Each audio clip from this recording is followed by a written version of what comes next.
দেখেন আলহামদুলিল্লাহ পবিত্র আরফাতে যে হাজিরা আরফাতে আসে।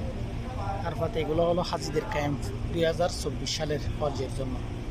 এখন আগের মতো রাখে না ক্যাম্প। দেখেন কীভাবে হাজিরা আসে বসার জন্য, কি সুন্দর করে। মনে করো এটা হলো যাই নামাজ, হেলান দিয়েও যায়, নামাজও পড়া যায়। একটা একটা বেডশিট দিছে, একটা একটা বালুচ দিছে, মনে চাইলে শুতে পারবো। ওইটা দেখা যাচ্ছে না, ওইটা হলো এসি, ওইটা হলো ফ্রিজ, এটাও হলো ফ্রিজ। দেখেন আমি আরও দেখাই, এটাও হলো ফ্রিজ, এগুলো হলো বড় বড় ফ্যান, এটাও হলো এসি, এটাও হলো এসি। এটা বহুত অত্যাধুনিক এসি এটা, এটাও হলো ফ্রিজ। তো এটা হলো ক্যাম্প এভাবে করছে আর কি। মাশাআল্লাহ আলহামদুলিল্লাহ। তো এটা আগের মতো কিছু রাখে নাই। কি কোনো গরমের আগে শুনছি, আগের দিনে গরমের মধ্যে কি মানে ছোটো ছোটো টাম্বুর তাকিয়া বসে থাকতো, এখন টাম্বুর কোনো সিস্টেম নাই, সব এরকম করে ফেলছি। তো এগুলো আসবে ইন্দোনেশিয়া হাজি, হাজি হবে একটু ভিআইপি। তো দেখেন